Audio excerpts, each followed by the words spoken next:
Bonjour à tous, nous sommes le mercredi 17 décembre et pour ouvrir le journal du jour, nous allons ouvrir avec une page justice. On parlera évidemment du procès entre Kylian Mbappé et le Paris Saint-Germain. Je vous en avais pas parlé jusqu'à présent alors que ça faisait régulièrement la une des médias, mais cette fois c'est bon. On a eu la décision des prud'hommes, donc évidemment ça mérite qu'on s'y attarde, surtout que je vais ouvrir sur des sujets un petit peu plus larges que simplement cette décision. On parlera ensuite des récompenses au cours de la cérémonie FIFA The Best avec le prix The Best, mais également l'équipe type de l'année. Nous évoquerons l'avenir de Thiago Silva, le prix des billets pour la Coupe du Monde et vous allez le voir, il y a une petite entourloupe et enfin Bruno Fernandes et ce qui a failli être son avenir, la situation de Manchester United. Installez-vous confortablement et bienvenue pour le journal du jour. Mbappé a gagné sa bataille juridique face au Paris Saint-Germain. Le club de la capitale devra lui verser ses 61 millions d'euros, mais surtout humiliation ultime pour le PSG. Ils devront mettre en homepage de leur site internet la décision de justice qui donne raison à Kylian Mbappé au prud'homme. Alors, il faut avoir en tête que ça coûtera grosso modo 100 millions d'euros au Paris Saint-Germain, donc une sacrée somme. Il faut évidemment rajouter à ce que tu verses à Kylian Mbappé les charges patronales. Kylian Mbappé, lui, aura beau avoir 61 millions d'euros de manière théorique, en net, ce sera bien moins. Et au final, on peut dire que dans cette affaire, le grand gagnant, c'est pas le PSG, c'est pas Kylian Mbappé, c'est l'État français qui va beaucoup gagner avec ça. Alors, ce qui est intéressant, c'est cette fameuse décision qui vise à mettre le communiqué sur le site internet du Paris Saint-Germain et je trouve ça intéressant parce qu'on a vu le PSG se lancer dans une campagne médiatique contre Kylian Mbappé. Et d'ailleurs, elle est hyper efficace cette campagne médiatique parce que tu as l'impression qu'un nombre énorme de supporters du Paris Saint-Germain disent que Mbappé est hyper cupide, qu'il mérite pas cet argent, que le PSG devrait pas le verser alors qu'au final... vous n'êtes pas avocat les mecs, vous n'êtes même pas dans les secrets contractuels du Paris Saint-Germain. Moi j'ai absolument aucun avis sur le fond de l'affaire parce qu'on peut pas le juger en tant que simple supporter ou observateur du football. Par contre ce qu'on peut juger c'est le retentissement médiatique de l'affaire et il faut avouer que le PSG a bien réussi à pourrir l'image de Mbappé, mais en même temps on peut aussi dire que Mbappé des fois il se débrouille très bien tout seul pour pourrir son image. En tout cas ça nous rappelle un truc, c'est que dans le football on voit tout et n'importe quoi passer en termes de contrat, mais c'est pas une zone de non-droit pour autant. Le football il est soumis au droit du travail, il a évidemment des particularités, mais à un moment tu peux pas non plus faire ce que tu veux. Le Paris Saint-Germain va verser cette somme, va passer à autre chose. Tout le monde va se séparer, peut-être pas bons amis, mais au moins avec cette question qui va être enfin réglée. Et je dois vous avouer que de mon côté, c'est un soulagement parce que c'est pas le genre d'actualité qui est le plus trépidant en termes d'actualité football. Grande nouvelle, Ousmane Dembélé remporte le prix FIFA The Best. Alors on va être honnête, cette récompense on s'en fout un petit peu, mais au moins ça a le mérite de plier les débats. Il y avait des débats éternels sur qui mérite de gagner le Ballon d'Or. Et bien en tout cas, le prix The Best où tu as des journalistes qui votent, mais également les capitaines et les sélectionneurs, va dans le même sens que le Ballon d'Or. Le joueur de l'année, et bien c'est tout simplement Ousmane Dembélé. Ça souffre à mon sens pas trop de contestation, mais là où c'est plus intéressant, c'est qu'en plus du joueur FIFA The Best, on a l'équipe type de l'année, la voici, et vous vous rendez compte qu'on a un grand absent, c'est Raphinha. On a également Kylian Mbappé qui n'est pas présent. On compte 6 Parisiens de 11, 5 désormais, puisqu'évidemment Donnarumma est désormais un joueur de Manchester City. D'ailleurs, la copine de Raphinha a publié un message sur les réseaux sociaux en mode il ne se cache même plus. Mais vous me rendez fou à dire ça, il y a un moment, c'est qui il? Et il se cache plus de quoi? C'est qui fait un grand complot contre Raphinha? Et c'est un complot contre qui d'ailleurs? Il vise qui exactement? Il y a un moment, pour moi, Raphinha aurait dû avoir sa place dans ce 11. Si je vois par exemple un Cole Palmer, je me dis oh, peut-être que le Brésilien aurait davantage mérité. Mais au bout d'un moment, il n'y a pas un complot non plus. Tu vas pas dire ça dès qu'il y a une décision qui va pas en ton sens. Et toujours, il se cache même plus, tu vois, sans citer les choses. Moi, ça a tendance à me rendre fou.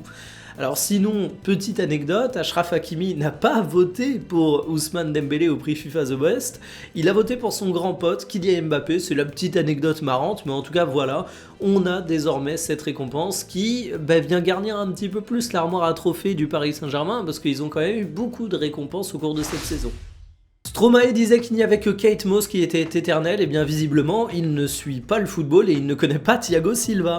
Le joueur brésilien de 41 ans évolue actuellement à Fluminense, mais il souhaite revenir en Europe.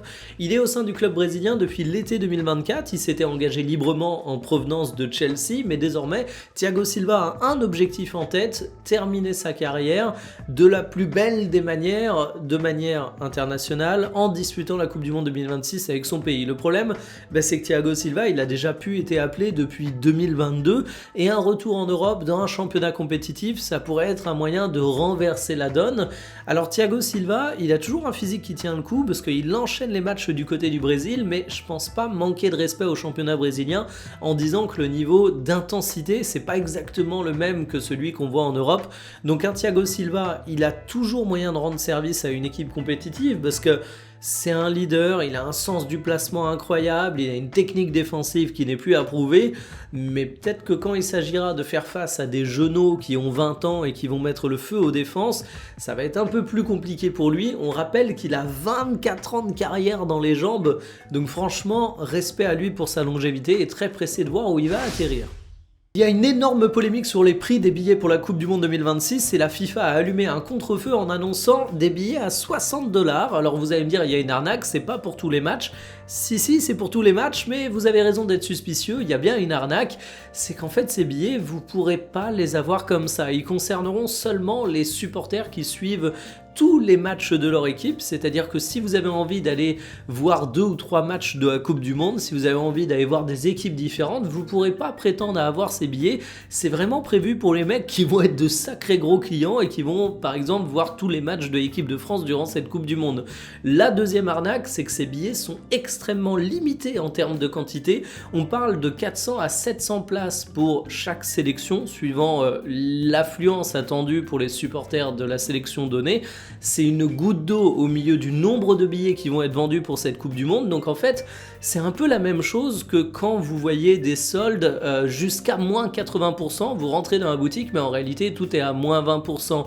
C'est un peu comme quand vous voyez des produits à partir de 60$ ici pour les billets, mais en réalité, quand tu vas vraiment vouloir acheter, tu vas te rendre compte que tu n'as pas le choix, il faut payer 300$ et pour la finale, il va falloir payer 2000$.